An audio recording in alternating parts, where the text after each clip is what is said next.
하나님께서 오늘 성탄주 우리에게 주시는 말씀은 누가복음 2장 8절에서 20절까지 말씀, 신약성경 90쪽에 있습니다. 그 지역의 목자들이 밤에 밖에서 자기 양떼를 지키더니 주의 사자가 곁에 서고 주의 영광이 그들을 두루 비추매 크게 무서워하는지라. 천사가 이르되 무서워하지 말라. 보라, 내가 온 백성에게 미칠 큰 기쁨의 좋은 소식을 너희에게 전하노라. 오늘 다윗의 동네에 너희를 위하여 구주가 나셨으니 곧 그리스도 주시니라. 너희가 가서 강보에 쌓여 구유에 누워있는 아기를 보리니 이것이 너희에게 표적이니라 하더니, 호련히 수많은 천군이 그 천사들과 함께 하나님을 찬송하여 이르되, 지극히 높은 곳에서는 하나님께 영광이요 땅에서는 하나님이 기뻐하신 사람들 중에 평화로다 하니라. 천사들이 떠나 하늘로 올라가니 목자가 서로 말하되, 이제 베들레헴으로 가서 주께서 우리에게 알리신 바 이 이루어진 일을 보자 하고 빨리 가서 마리아와 요셉과 구유에 누인 아기를 찾아서 보고 천사가 자기들에게 이 아기에 대하여 말한 것을 전하니, 듣는 자가 다 목자들이 그들에게 말한 것들을 놀랍게 여기되 마리아는 이 모든 말을 마음에 새기어 생각하니라. 목자들은 자기들에게 이르던 바와 같이 듣고 본 그 모든 것으로 인하여 하나님께 영광을 돌리고 찬송하며 돌아가니라. 아멘. 이것은 하나님의 말씀입니다.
성탄절은 2000년 전 예수님이 우리에게 오셔서 큰 기쁨의 소식을 알려주신 날입니다.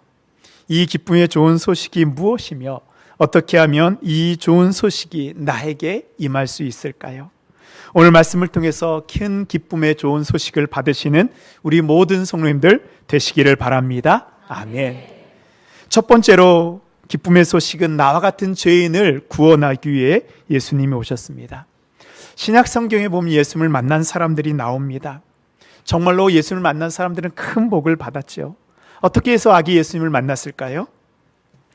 이들은 예수님이 이 땅에 오심을 기다리며 준비한 사람이었습니다. 홀로 된 몸으로 평생을 성전에서 기도하며 기다렸던 안나라는 여선지자가 있습니다. 누가복음 2장 36절에 보면요, 또 아셀 지파 바누엘의 딸 안나라는 선지자가 있어 나이가 매우 많았더라. 그가 결혼한 후 7해 동안 남편과 함께 살다가 과부가 되고 84세가 되었더라. 이 사람이 성전을 떠나지 아니하고 주야로 금식하며 기도함으로 섬기더니 마침 이때에 나아서 하나님께 감사하고 예루살렘의 속량을 바라는 모든 사람에게 그에 대하여 말하니라. 그녀에게 기쁨의 시간은 남편과 함께 했던 7년뿐이었습니다. 그러나 하나님과 함께 평생을 성전에 있을 때 예수님을 만나는 큰 기쁨을 누립니다. 평생 홀로 살았던 시간이 예수님을 만나자 가장 큰 기쁨의 시간으로 변하게 됩니다. 그리고 동방에서 별을 보고 찾아와 3가지 보물을 예수님께 드리며 경배를 드린 동방 박사들이 있습니다. 마태복음 2장에 보면요, 유대인의 왕으로 나신 이가 어디 계시냐?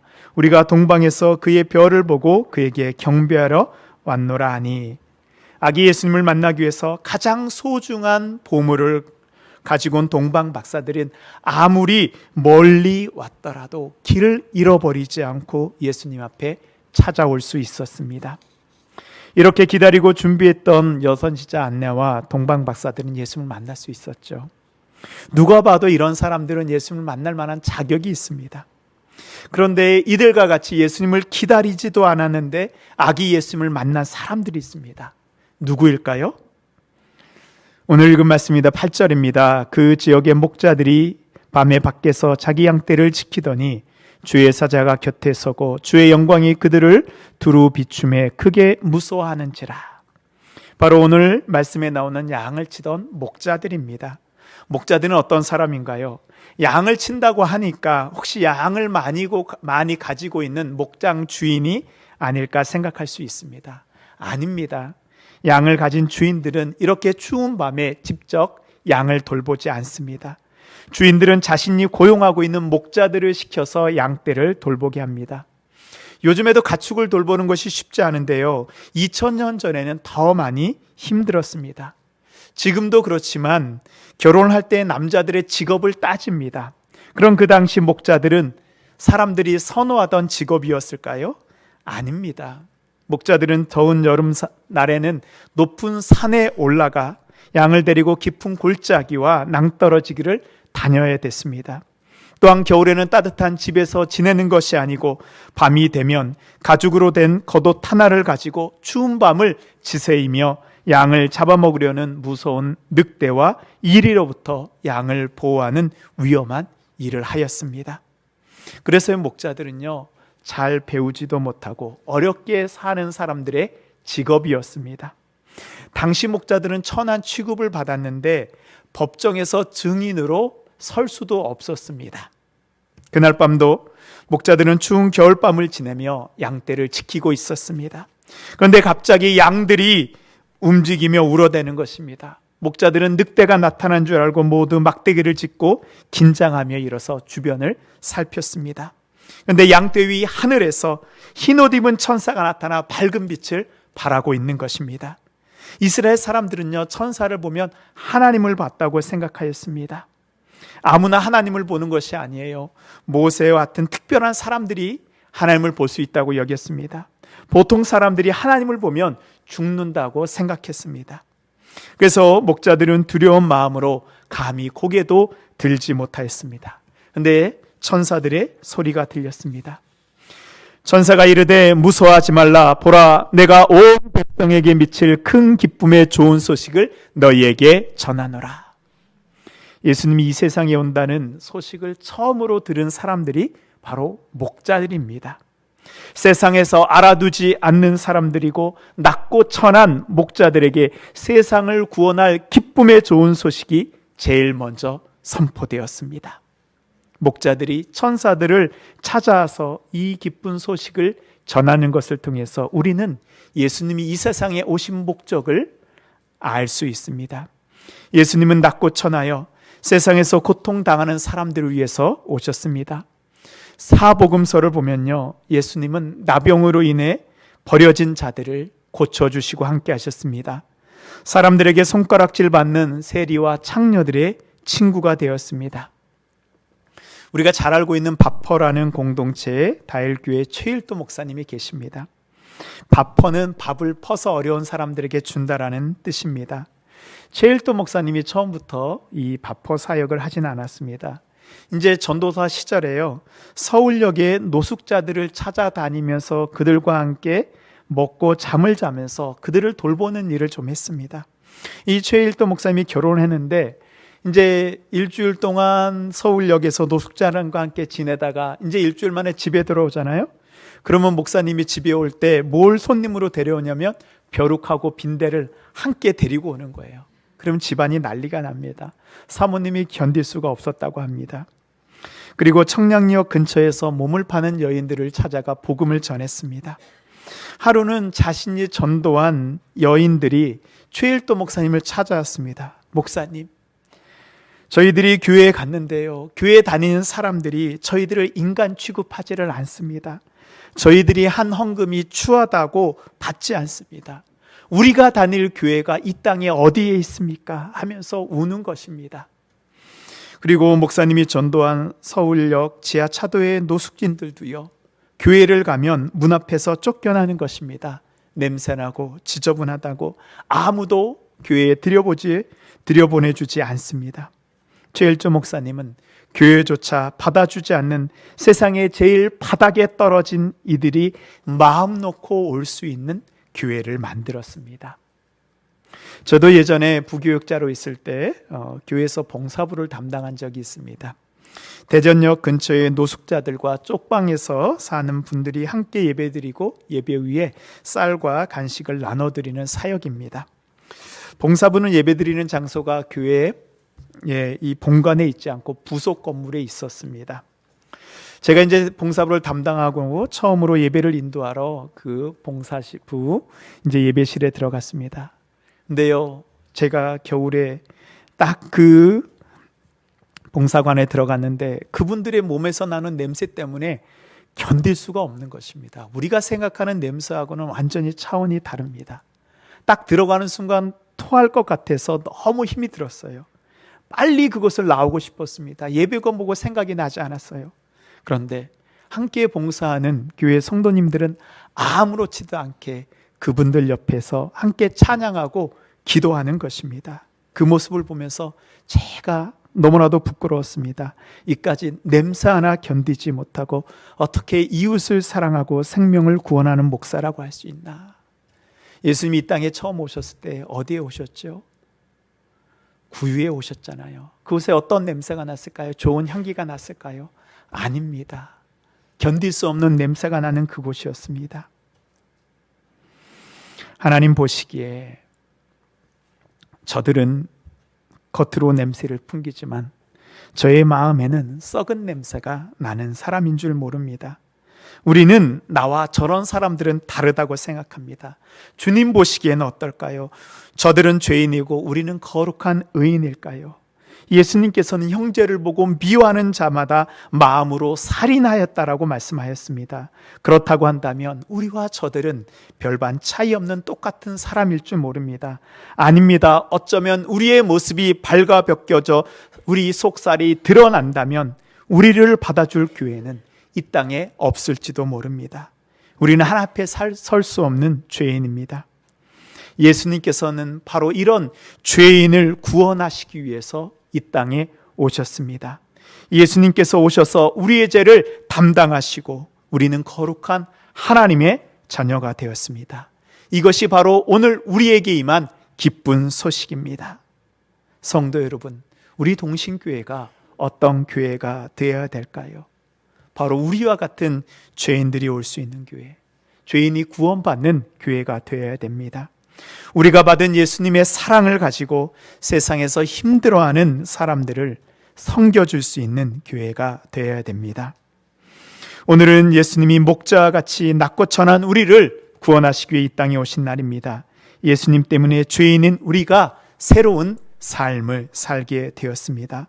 이 복된 소식으로 인하여 기뻐하는 우리 모든 성도님들 되시기를 바랍니다. 두 번째 기쁨의 소식은 예수님이 우리의 역사 속으로 들어오셔서 우리는 이제 새로운 인생을 살게 된 것입니다. 천사들이 목자들에게 한 말은 온 백성에게 미칠 큰 기쁨의 좋은 소식입니다. 무슨 소식이라고요? 큰 기쁨의 좋은 소식입니다. 이 좋은 소식을 다른 말로 복음이라고 합니다. 헬라어로는 유앙겔리온입니다. 복음은 좋은 단어죠. 그런데 이 복음을 표현할 때 쓰인 유앙겔리온은 구원자가 온다라는 그런 기독교의 용어가 원래 아니었습니다. 로마의 황제, 새로운 황제가 등극할 때 쓰이는 말이 그 새로운 황제가 오는 소식이 바로 유앙겔리온이라는 말입니다. 누가복음 2장 1절 말씀 보도록 하겠습니다. 그때 가이사 아구스도가 영을 내려 천하로 다 호적하라 하였으니, 이 가이사 아구스도는 로마의 황제입니다. 이 아구스도가 황제가 되었을 때 전 로마에 유앙겔리온이라는 소식이 전파되었어요. 새로운 왕이, 새로운 황제가 우리에게 등극했다. 이 소식은 정말 모든 사람들에게 좋은 소식이었을까요? 이 아구스도가 황제가 돼서 처음 한 일이 뭐예요? 천하의 영을 내려 호적을 정리한 것입니다. 고대에는 새로운 왕이 등장하게 되면 백성들에게 호적을 정리하는 인구조사를 하게 되었습니다. 그 이유는 두 가지입니다. 첫 번째로는 전쟁에 나갈 군인들의 숫자를 확인하기 위해서입니다. 두 번째로는 세금을 거두기 위해서입니다. 즉 호적을 하는 이유는 전쟁과 세금입니다. 전쟁과 세금은 누구를 위한 것인가요? 백성들을 위한 것인가요? 아닙니다. 황제 자신의 힘과 그 제국을 위해서 하는 일입니다. 그렇다고 한다면 로마의 새로운 황제 아구스도의 유앙겔리온은 로마의 다스림 가운데 있는 백성들에게는 좋은 소식이 아니고 불행한 소식입니다. 앞으로 있을 전쟁과 압제의 신호입니다. 그런데 누가복음은요, 아기 예수님이 이 땅에 오신 그 좋은 소식, 복된 소식을 이야기할 때 황제가 올 때 쓰이는 단어라는 유앙겔리온을 사용했습니다. 그것은 바로 예수님이 이 땅에 온 진정한 의미를 알려주기 위해서입니다. 세상의 왕은 우리를 자신들의 뜻에 따라서 마음대로 다스리기 위한 왕으로 왔지만, 우리 예수님은 이 세상에 오셔서 우리를 구원하시고 우리와 함께 하시며 하늘나라에서 영원토록 기쁨을 누리는 왕이 되기 위해서 이 땅에 오셨습니다. 그 약속의 말씀입니다. 11절 말씀 우리 함께 읽도록 하겠습니다. 오늘 다윗의 동네에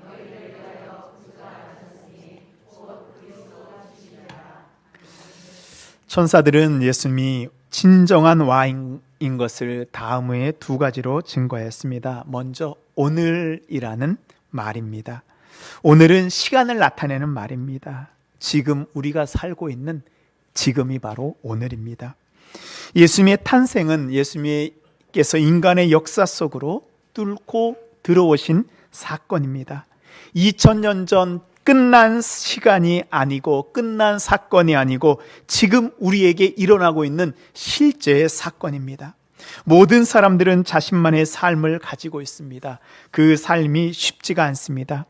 내가 감당할 수 없는 짐을 지는 것이 우리의 시간입니다.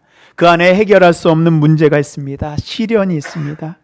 예수님께서는 그런 연약한 우리의 삶 속으로 뚫고 들어오셨습니다. 이제 우리는 혼자 사는 것이 아니고 예수님과 함께 살아가는 사람이 되었습니다. 예수님이 우리의 짐을 져주시고 홀로 있는 우리와 함께 살아주십니다. 우리는 새로운 삶을 살게 되었습니다. 사도 바울은 처음에 그리스도인들을 핍박하고 박해하는 사람이었습니다. 그런데 다메섹 도생에서 예수님께서 바울을 찾아오셨습니다. 예수님이 바울의 시간 속으로 들어오신 사건입니다. 사울이 변하여 바울이 되었고 그를 통하여 복음이 전 세계에 전파되고 결국 로마 제국의 심장까지 변화시키게 되었습니다. 오늘은 예수님이 우리의 시간 속으로, 우리의 역사 속으로 들어오신 날입니다. 이제 우리는 내 마음대로 사는 것이 아니고 예수님과 함께 하나님 나라의 주인공이 되는 것입니다. 이것이 바로 복음입니다. 나의 역사가 예수님의 역사가 되는 엄청난 사건이 오늘 우리에게 일어났습니다. 이제 우리는 예수님의 역사를 써내려가는 사람들입니다. 역사를 히스토리라고 하잖아요. 히스토리는 그의 이야기입니다. 이제 그의 이야기가 마이 스토리, 나의 이야기가 되었습니다. 얼마나 가슴 뛰는 순간입니까? 우리의 삶이 예수님의 역사가 되어 하나님의 생명책에 기록되는 것입니다. 두 번째 증거는 다윗의 동네에 예수님이 오신 것입니다. 예수님이 태어난 베들레헴은 다윗 왕이 양을 치던 마을입니다. 구약의 모든 선지자들은 예수님이 다윗의 후손으로 오실 것을 예언하였습니다. 그럼 다윗의 후손은 어디에서 태어나야 될까요? 바로 다윗의 동네인 베들레헴입니다. 예수님이 베들레헴에 태어나셔서 선지자들과 한 약속을 지키셨습니다. 하나님께서는 지금도 우리와 한 약속을 지키시는 분입니다. 예수 그리스도를 믿는 우리를 하나님의 백성 삼아주신다는 약속입니다. 오늘 이 땅에 오신 예수님을 우리가 믿기만 한다면 우리는 하나님의 약속 가운데 하나님의 백성이 됩니다. 하나님은 당신의 백성을 끝까지 포기하지 않고 지켜주십니다. 이 세상을 살아갈 때 내 힘으로 다 할 수 없을 때가 있습니다. 사탄은 우리를 넘어뜨리려 하고 우리의 자존감을 무너뜨립니다. 너 같은 것이 무엇을 할 수 있어? 내가 무슨 쓸모가 있어? 그렇습니다. 나는 힘이 없습니다. 나는 쓸모 없습니다. 그러나 예수님이 내 안으로 뚫고 들어오시면 이제부터는 우리는 예수님과 함께 예수님의 시간을 만들어가는 사람입니다. 사랑하는 성도 여러분, 사탄의 공격에 속지 마십시오. 하나님 예수님이 이 땅에 보내어 우리를 언제까지나 지켜주신다 약속하였습니다. 우리 교회를 통하여서 하나님의 놀라운 일을 이루어 주신다고 말씀하셨습니다. 예수님의 복된 소식 유앙겔리온으로 인하여 우리는 새로운 역사를 만들어가는 사람들인 것을 믿으시기 바랍니다. 마지막으로 예수님은 우리의 참된 구주입니다. 오늘 말씀해 보면 너희를 위해서 구주가 나셨다. 그리스도 주시라. 오늘 다윗의 동네에 너희를 위해 구주가 나셨으니 곧 그리스도 주시니라. 주는 뭐예요? 주인이라는 뜻이잖아요. 로마에서 주인은 종의 목숨을 마음대로 할 수 있는 자비가 없는 두려운 존재입니다. 근데 우리의 왕으로 오신 예수님은 그런 세상의 주인이 아니고 구주입니다. 이 구주는 헬라어로 소테르라고 하는데요. 이 소테르는 해방시켜준다, 속량하여준다. 뭐예요? 대가를 치러서 자유를 주는 것입니다. 세상은 어때요? 우리를 종으로 묶어두려고 합니다. 물질에 묶어두고 명예에 묶어두고 또 우리가 가진 욕심에 묶어두고 어떤 사람은 권력에 묶여 또한 어떤 사람은 어둠의 죄 가운데 묶여 있습니다. 여러분의 주인은 누구입니까? 지금 여러분은 누구의 인도를 받고 있습니까? 혹시 다른 것이 여러분의 인생의 주인이었다면 그것처럼 안타까운 인생은 없습니다. 그 어떤 사람도 종을 위해서 자신의 생명을 내려놓는 주인은 없습니다. 그러나 예수님은 종인 우리를 위해서 자신의 생명을 내어놓고 우리를 종에서 해방하여 우리를 하나님의 자녀 삼아 주셨습니다. 이런 주인을 만나면 정말로 행복한 사람입니다. 그래서 예수님을 만난 우리는 행복한 사람입니다. 세상에 줄 수 없는 참된 평화를 누리는 사람입니다. 진정한 복음, 진정한 유앙겔리온은 예수님이 우리의 주인으로, 우리의 왕으로 이 땅에 오신 사건입니다. 사랑하는 성도 여러분, 오늘 예수님이 이 세상에 오셔서, 우리 안에 오셔서 우리는 이제 새로운 삶을 살게 되었습니다. 이 놀라운 좋은 소식, 유앙겔리온, 기쁨의 좋은 소식을 받으시고 이제 예수 그리스도의 역사를 써 내려가는 우리 모든 성도님들이 되시기를 바랍니다. 아멘. 이제는 우리를 위해 인간의 몸을 입고 이 땅에 오신 우리 주 예수 그리스도의 크신 은혜와 우리의 언약을 맺고 지키시는 아버지 하나님의 극진하신 사랑하심과 이 세상에서 우리가 기쁨으로 살아갈 수 있도록 우리 마음 가운데 참된 평안과 기쁨을 주시는 성령님의 교통교제 역사, 인도하심이 온 세상에 미칠 큰 기쁨의 소식을 듣고 즐거워하는 우리 모든 성도님들의 머리 위에, 우리의 가정과 자녀 위에, 주님이 복으로 주신 기업과 일터와 학업 위에 이 기쁨의 좋은 소식을 온 세상 땅끝까지 전하는 동신교회 위에 이제부터 영원토록 함께 하시기를 간절히 축원하옵나이다. 아멘.